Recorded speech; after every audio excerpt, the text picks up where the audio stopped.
Hello दोस्तों, नमस्कार। आप सभी का स्वागत है हमारे यूट्यूब चैनल रवि सनानी। जैसे कि आप जानते हैं कि मैंने आपको कल पढ़ाया था अजय राउत का पार्ट 2। और मैंने आप सभी से कहा था कि मैंने कहा आप लोग क्या कीजिएगा, जो वीडियोज़ हैं आप इनको क्या कीजिएगा, ज़्यादा से ज़्यादा शेयर कीजिएगा, ज़्यादा से ज़्यादा क्या कीजिएगा, सब्सक्राइब कीजिएगा, लाइक कीजिएगा और कमेंट्स ज़रूर कीजिएगा। उसके बाद मैंने जो मैं आपको आज पढ़ाने जा रहा हूँ वो पढ़ने जा रहा हूँ। आपको पता होगा कि जो यूकेएसएससी की जो साइट है और उसमें आपको जो सिलेबस दिया गया है, उस सिलेबस में दिया गया है क्या, गद्य और पद्य के कुछ प्रमुख रचनाकार। तो उन्हीं रचनाकारों में से आज हम हिंदी में पढ़ेंगे पहला रचनाकार, जिसका नाम है आपका क्या, कबीरदास। क्या, कबीरदास।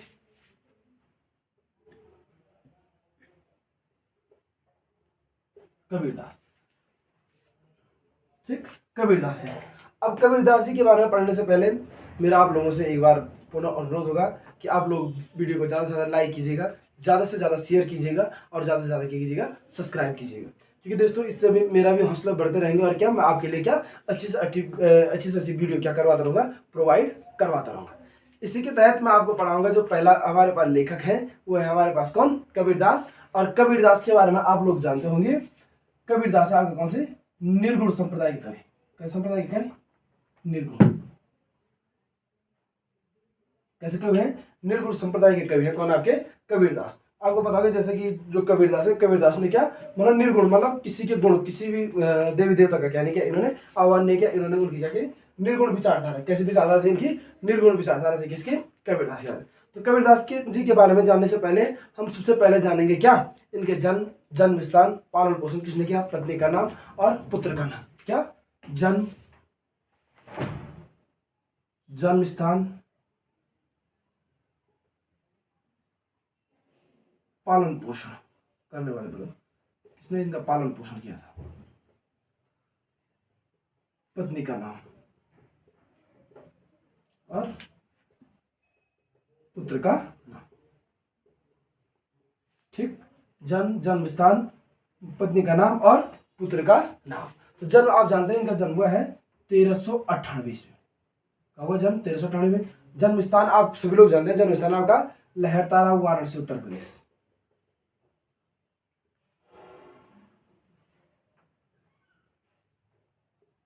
ठीक, पालन पोषण के क्या, नीरू और नीमा ने, क्या थे, जुलाहा दंपति। क्या थे, जुलाहा दंपति, नीरू और नीमा। ठीक, अब आपको पता होगा इनके जो क्या है, इनका जो क्या जन्म स्थान है, जन्म स्थान है क्या, लहरतारा। और जन्म कहाँ हुआ इनका, वाराणसी में। पालन पोषण किया किसने, नीरू व नीमा ने। ठीक है ना। अब पत्नी का नाम कहीं पर लाई है, कहीं पर क्या है, लोई है।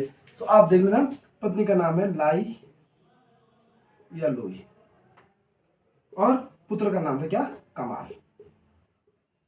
पुत्र का नाम क्या था, कमाल।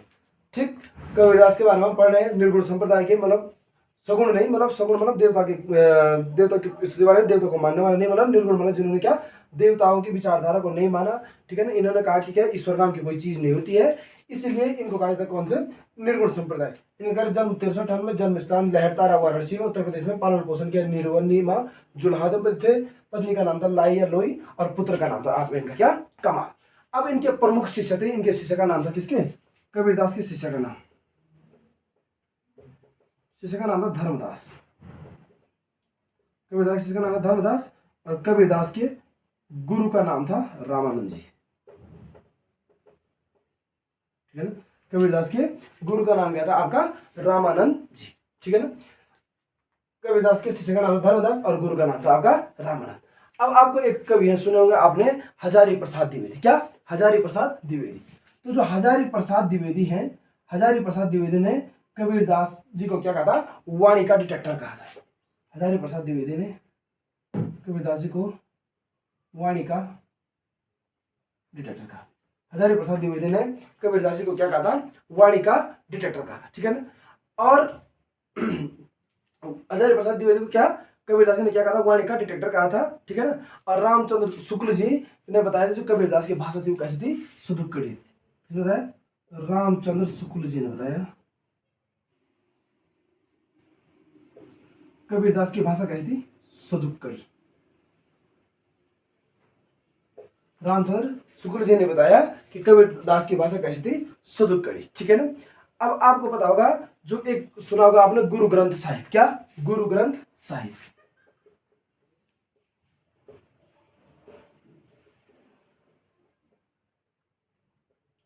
गुरु ग्रंथ साहिब। गुरु ग्रंथ साहिब में क्या क्या गया है? गुरु ग्रंथ साहिब में कबीर के उपदेशों का संकलन किया गया है, कबीरदास जी के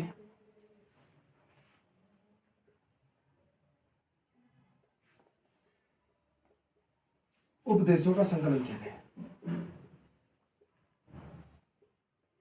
गुरु ग्रंथ साहिब में कबीरदास जी के उपदेशों का क्या किया गया है? संकलन किया गया है। ठीक है ना। और श्याम सुंदर दास ने क्या कहा इनकी भाषा में? पंचमेल खिचड़ी। क्या कहा श्याम सुंदर दास ने? क्या कहा? पंचमेल खिचड़ी।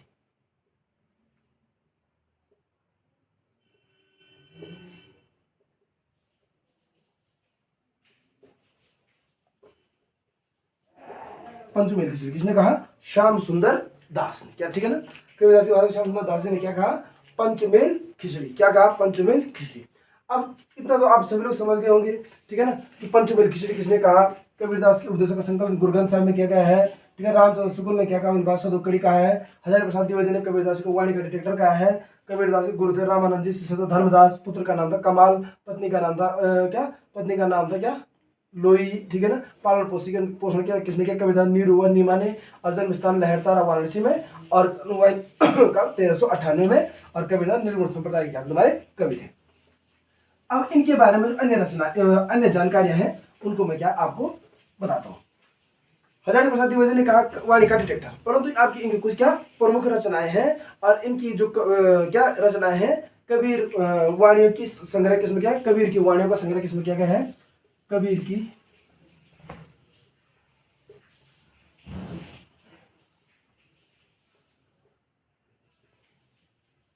वाणियों का संग्रह किया गया है बीजक में। क्या गया है?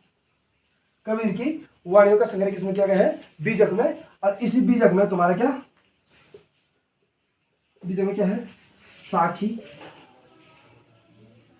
सबद व रमेनी। इसी बीजक में क्या आपके? साखी, सबद और रमेनी। क्या है इसी बीजक में? क्या है इसका? साखी, सबद और रमेनी। साखी में क्या है? कबीर की शिक्षाओं व सिद्धांतों का वर्णन। किसमें है?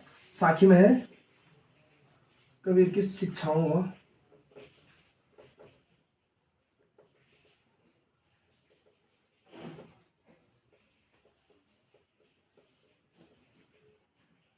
कबीर की शिक्षाओं व सिद्धांतों का वर्णन। ठीक है ना।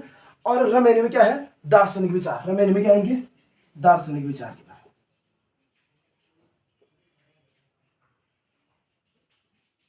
में। रमेनी में क्या है?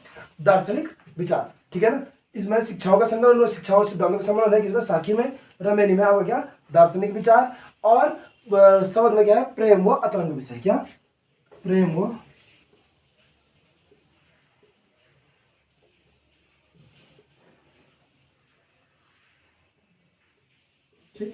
बीजक। मैंने कहा जो इनकी क्या कबीर वाणियों का संग्रह किया गया वो बीजक नामक ग्रंथ में किया गया, बीजक में। और इनमें 3 बार साखी, सबद और रमेनी। साखी में शिक्षाओं व सिद्धांतों का संकलन, सबद में प्रेम व अतरंग विषय, और रमेनी में है क्या? आपके दार्शनिक विचार। ठीक है ना। अब आपको पता होगा कबीर को कहा जाता क्या? हिंदी भाषा का प्रथम रहस्यवादी कवि। प्रथम रहस्यवादी कवि कौन है? आता है क्वेश्चन। प्रथम रहस्यवादी कवि,